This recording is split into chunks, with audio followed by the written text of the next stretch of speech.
అయ్యా ఆదివారము అన్యులు పెళ్ళిళ్ళు పెడుతున్నారు మా బంధువులు, అలాగే క్రైస్తవులు కూడా ఈ దినములో ఆదివారం పెళ్ళిళ్ళు పెట్టేస్తున్నారు. ఇప్పుడు ఆరాధన మాని అక్కడికి వెళ్ళడం మంచిదా?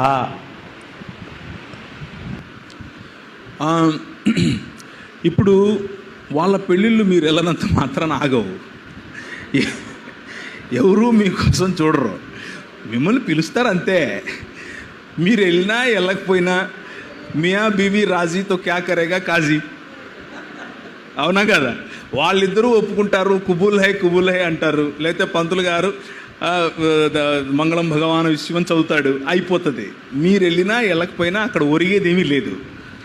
కానీ ఆ ఒక్క వారంలో ఆదివారం పూట మీకున్నటువంటి ఆరాధన భావాన్ని మీరు మీ ప్రభువుతో, వాట్ ఈస్ దిస్, ఇదేంటి, ఇది జస్ట్ ఒక సమాజ మందిరం కాదు, this is a temple of God. ఇది దేవునితో కలుసుకునేటటువంటి, మనందరం ఇలా కలిసినప్పుడు దేవుడు మన మధ్య నివాసం చేస్తాడు.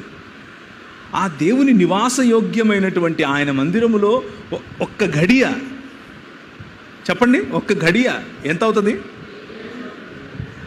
అంత జాయ్ ఎలా మనం పోగొట్టుకోవాలి? ఎందుకు పోగొట్టుకోవాలి? పోగొట్టుకోకూడదు, ఇలాంటి వాటికి పోగొట్టుకోకూడదు.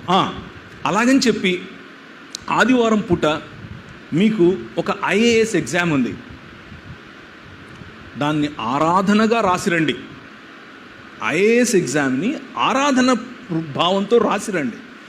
ఇంజనీరింగ్ ఎగ్జామ్ చదువుకునే పిల్లలు ఇలాంటి దాన్ని ఏమంటారు, మతపరమైన మాటల్లో పడి అమ్మ ఆదివారం ఎగ్జామ్ రాయని నేను చర్చికే పోతాను, అది ఓవర్ యాక్షన్ అంటారు.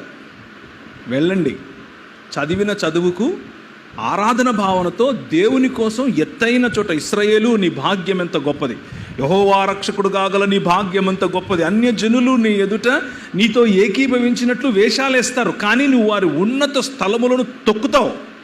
తొక్కటం కోసం పిలిచాడు ఆయన నిన్ను. పిలిచినప్పుడు నువ్వు ఎలా ఉండాలి?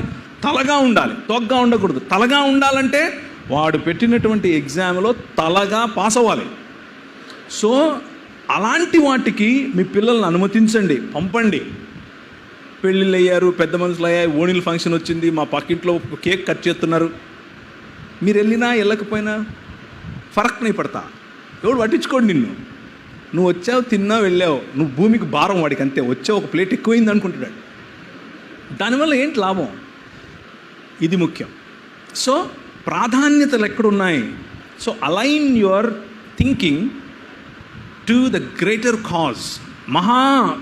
ఈ సృష్టిలో జరుగుతున్నటువంటి దేవుని యొక్క ఒక పెద్ద సంకల్పం, ఆ మహా సంకల్పానికి తగినట్లుగా నీ పద్ధతులను, నీ ఆలోచనలను అలైన్ చేసుకో. That is what you should do. అది ఆదివారమైనా శుక్రవారమైనా. చప్పట్లు కొట్టండి. ఒక మంచి క్లారిఫికేషను. మనం కూడా ఆదివారం పరీక్షలు అయితే వెళ్ళి రాసి రండి అని చెప్తూ ఉంటాను. అది బ్రదరు ఆత్మరూపంలో చక్కటి కన్ఫర్మ్ చేసినందుకు ప్రభువును స్తుతిస్తున్నాను.